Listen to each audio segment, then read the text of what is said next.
ஓம் தத்புருஷாய வித்மகே வக்ரதுண்டாய தீமதனோ நந்தி பரசோதியா. குரு பிரம்மா, குரு விஷ்ணு, குரு தேவோ மகேஸ்வரனாய. அனைவருக்கும் கோடான கோடி நமஸ்காரங்களை நெக்ஸ்ட் ஜென் நேர்கள் அனைவருக்குமே தெரிவித்துக் கொள்கிறேன்.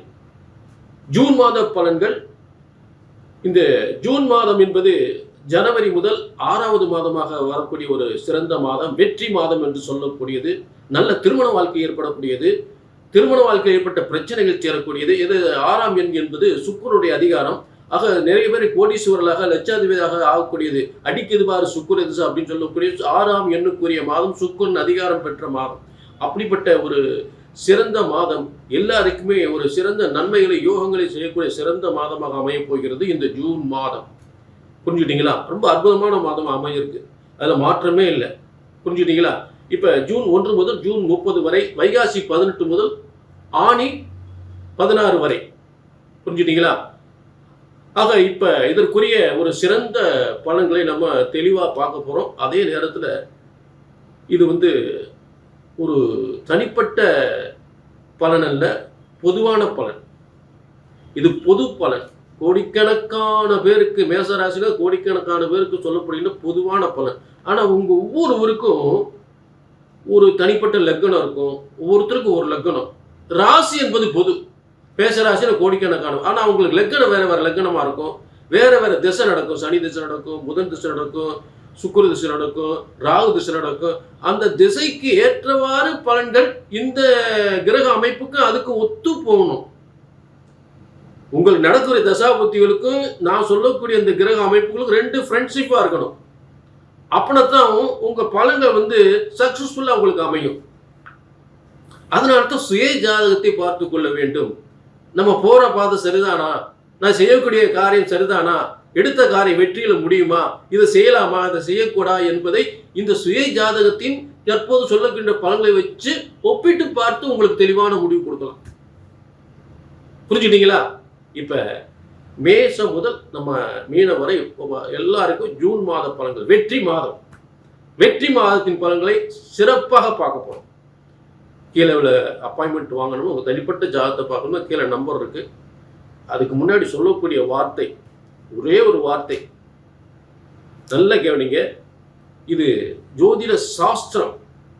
ஜோதிட சாஸ்திரம் என்பது மனிதன் தன் இஷ்டத்துக்கு உருவாக்கியதல்ல. ஆண்டவன் போட்ட முடிச்சு, ஆண்டவன் போட்ட தலையெழுத்து, பிரம்மன் போட்ட தலையெழுத்து, பிரம்மனால் உருவாக்கப்பட்ட தலையெழுத்து ஒருபோதும் தப்புவதில்லை, தவறுவதில்லை. ஆக உங்க தலையெழுத்த சரியாக கணித்தால் சரியாக நடக்கும் என்பதுதான் எனது உத்தரவாதம். உத்தரவாதம், உறுதியான வாதம், உறுதியான முடிவு. புரிஞ்சுட்டீங்களா? கரெக்டா கணிச்சு சொல்லாச்சு நடக்கும் என்றால் நடக்கும். இதுதான் எனது தெளிவான உறுதியான முடிவு. ஆக நீங்க செய்ய வேண்டிய கீழே ஒரு அப்பாயின்மெண்ட், கீழே நம்பருக்கு ஒரு அப்பாயின்மெண்ட் வாங்கிக்கலாம். இப்ப எல்லாருக்கும் சிறப்பான பலன்களை பார்க்கலாம். மீனம், மீன ராசிக்குரிய ஜூன் மாத பலன்கள். மீனம் வாழ்க்கையில் மிகவும் பிறரை நம்பி ஏமாந்தவர்கள், நல்லது செய்யக்கூடியவர்கள், புத்திசாலி, திறமைசாலி, தன்னலம் கருதாது நான் உனக்காக உயிரே போனாலும் எதையும் செய்வேன், உயிரே போனாலும் செய்வேன் அப்படின்னு சொல்லக்கூடியவங்க, நிலையா நிற்கிறவங்க, துணிஞ்சிட்டாங்கன்னா நிலையா இருப்பாங்க. ஆனா நிறைய சோதனைகளை சந்திச்சவங்க. இப்படிப்பட்ட மீனராசிக்கு இப்ப ஜென்மச்சனி ஓடிட்டு இருக்கு. ஜென்மச்சனி ஓடிட்டு இருந்தாலும் கவலைப்பட வேண்டியதில்லை. உங்களுக்கு பூர்வ புண்ணிய ஸ்தானம், அதிர்ஷ்ட ஸ்தானம் அப்படின்னு சொல்லக்கூடிய இடத்துல குரு உட்கார்ந்துட்டார்.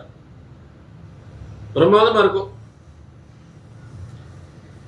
ஆக பூர்வ புண்ணியம் அப்படின்னா என்னன்னா, எத்தனை தோஷங்கள் இருந்தாலும் இந்த ஜூன் மாதம் உங்களுக்கு மிகப்பெரிய ஒரு யோகத்தை கொடுக்கும். தொழில் யோகத்தை கொடுக்கும், வருமான யோகத்தை கொடுக்கும், அரசாங்க அரசியல் பதவி யோகத்தை கொடுக்கும். உங்களுக்கு இப்ப பாக்கியாதிபதி என்று சொல்லக்கூடிய செவ்வாய் உங்களுக்கு வாக்குஸ்தானம், தனஸ்தானத்தில் பாக்கியாதி, உயர்ந்த பதவியால் உயர்ந்த செல்வம் அப்படின்னு பூமி அதிகாரத்துவம் வாய்ந்த பதவி. செவ்வாய் பாக்கியாதிபதி என்று சொல்லக்கூடிய 2ஆம் இடத்துல உட்கார்ந்துருக்கார். நல்ல பதவியை கொடுக்கிறார், பூமி யோகத்தை கொடுக்கிறார். ஒரு அரசாங்கத்தை அதிகாரத்தை ஆளக்கூடிய, அது அரசாங்க அதிகாரத்தை ஆளக்கூடிய, பொறுப்பு வகிக்கக்கூடிய, தலைமை வகிக்கக்கூடிய ஒரு நிலை ஏற்படும். பூமிகளால் யோகம். அடுத்து உங்களுக்கு சூரியன் புதன் 4, 7க்குரியவர். அப்ப கணவன் மனைவி இருவரும் சேர்ந்து ஒரு கூட்டு தொழில் ஆரம்பிக்கலாம். அதாவது பிரிஞ்சவங்க கூட ஒன்று சேர்ந்து ஒரு கூட்டா தொழில் ஆரம்பிப்போம். எதுக்கு நீ ஒரு பக்கம் நான் ஒரு பக்கம், 2 பேரும் சேர்ந்து ஒரு தொழில் ஆரம்பிக்கலாம் அப்படி சொல்லி கணவன் மணி ஏற்பட்ட பிரச்சனைகள் தெரிந்து 2 பேரும் சேர்ந்து ஒரு தொழில் ஆரம்பிக்கக்கூடிய நிலை ஏற்படும். ஏன்னா உங்களுக்கு சுக்கிரன் உங்களுக்கு மீன ராசிக்கு சுக்கிரன் 4ஆம் இடத்துல சுகஸ்தானத்துல இருந்து 10ஆம் இடத்தை பார்ப்பார். 4ஆம் இடத்துல சுக்கிரன் உட்கார்ந்து 10ஆம் இடத்தை பார்க்கிறார். அப்ப கணவன் மணி இருவரும் சேர்ந்து ஒரு தொழில் ஆரம்பிக்கக்கூடிய நிலை ஏற்படும். மனைவியால் கணவனுக்கு யோகம், கணவனால் மனைவிக்கு யோகம் என்று சொல்லக்கூடிய நிலை. 5ஆம் இடத்தில் சுக்கிரன், அதாவது சுக்கிரன் முதல்ல உங்களுடைய வியாபாரம், வருமானம், முன்னேற்றம், உயர் பதவி, அரசாங்கத்துல பதவி, அரசியல்ல பதவி நல்லா கிடைக்கும். பிள்ளைகளுடைய கல்வி சிறப்புப்படும். பிள்ளைகளுக்கு நல்ல பதவி கிடைக்கும். கல்வி குழந்தைங்க மீனராசி பிள்ளைகள் எல்லாம் உயர்ந்த பதவி, அதாவது உயர்ந்த கல்வி. 5ஆம் இடம் பார்த்தீங்கன்னா அதிர்ஷ்டம், கல்வியால் அதிர்ஷ்டம்.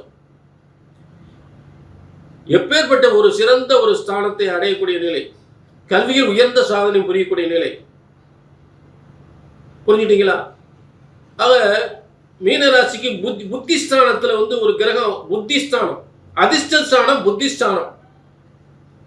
கல்வியால் யோகம், சிறந்த பதவி கிடைக்கும். புரிஞ்சுட்டீங்களா? ஆக இப்படிப்பட்ட அரசியலாக இருந்தாலும் சரி, அரசியல் அரசாங்கத்தில் உயர்ந்த செல்வங்கள், உயர்ந்த பதவிகள் கிடைக்கிறதுக்கு வாய்ப்புகள் உண்டு. தொழில் வருமான முன்னேற்றத்தில் மிகப்பெரிய உண்டு. ஷேர் மார்க்கெட்டில் மிகப்பெரிய யோகத்தை ஏற்படுத்தலாம். திடீர் அதிர்ஷ்டம் ஷேர் மார்க்கெட்ல. பைனான்சியை பொறுத்தளவு ரொம்ப ஹை லெவல்ல போகும். பொருளாதாரம், கடன் பிரச்சனை இருந்து பல மடங்கு உங்களுக்கு பொருளாதார முன்னேற்றம் ஏற்படும். கடன் பிரச்சனை இருந்தவர்களுக்கு கடன் பிரச்சனை அடியோடு தீர்ந்துடும். ஏன்னா உங்களுக்கு குரு பார்க்கக்கூடிய இடம் இந்த மாதிரி இடம். பாக்கியஸ்தானத்தை பார்க்கிறார், லாபஸ்தானத்தை பார்க்கிறார். பாக்கியஸ்தானம், லாபஸ்தானம். அப்ப பாக்கியம் என்றால் உயர்ந்த முன்னேற்றம், பதவி, பணம், புகழ், அந்தஸ்து. லாபஸ்தானம் என்றால் வருமானம், முன்னேற்றம். அது லாபம் குறையாம கிடைக்கிறது. அடுத்து உங்க ராசியை பார்க்கும்போது நீங்க நினைச்சதுல நடக்கும்ன்றது. இத்தனை சிறப்பு அம்சங்களும் இந்த அமைஞ்சிருக்கு. ஆக மீனராசினர்களே, இது பொதுவான பலன். உங்க சுய ஜாதகத்தில் என்ன திசை ஓடுது, என்ன புத்தி ஓடுது, அந்த திசா புத்திகளுக்கும் நான் சொல்லக்கூடிய இப்போ உள்ள கிரக அமைப்புகளுக்கும் 2 ஃப்ரெண்ட்ஷிப்பாக இருந்தால் தான் உங்களுக்கு அப்படியே நீங்கள் நினைச்சது அப்படியே நடக்கும். அப்போ அந்த ஜாதகத்தில் திசா புத்தி இதுக்கு கரெக்டாக இருக்கணும். அதனால தான் சுய ஜாதகத்தையும் பார்த்து கொள்ள வேண்டும் அப்படின்னு நான் சொல்கிறேன். புரிஞ்சுட்டீங்களா? ஆக ஜோதிடம் என்பது ஒருபோதும் தப்புவதில்லை, தவறுவதில்லை. பிரம்மனால் படைக்கப்பட்ட ஜோதிட சாஸ்திரம். அது சொல்லக்கூடிய முறையில் இருக்கு. ஆக எதையுமே சரியாக கணித்தால் சரியாக நடக்கும். கடந்த 6 மாதத்துக்கு முன்னாடி விஜய் தமிழக முதல்வராக வருவாருன்னு தொடர்ந்து நான் சொல்லிக்கிட்டே இருந்தேன். தொடர்ந்து பல நிகழ்ச்சி, பல வீடியோக்கள் போட்டிருக்கேன். அப்போ அந்த மாதிரி ஒரு உலக கணித்தை சரியாக கணித்து சொல்லும்போது உங்கள் ஜாதகத்தை கண்டிப்பாக சிறந்த முறையில் கணிக்க முடியும். அதில் மாற்று கருத்தே கிடையாது. சரியாக கணித்தால் சரியாக. ஆனால் இன்னைக்கு நிறைய ஜோதிடர்கள் விஜய் வர முடியாதுன்னு சொன்னாங்க. அது ஒரு எத்தனை பேர் சொன்னாங்க தெரியல எனக்கு. ஆனால் நான் தொடர்ந்து சொல்லிட்டு இருந்தேன். 2 வருஷத்துக்கு முன்னாடி இருந்து சொல்லிட்டு இருந்தேன். புரிஞ்சுட்டீங்களா? ஆக இது போன்று சரியாக கணித்தால் சரியாக நடக்கும். மீண்டும் ஒரு நல்ல சந்தர்ப்பத்தை சந்திக்கும் வரை உங்களிடமிருந்து விடைபெறுகிறேன். நன்றி, வணக்கம்.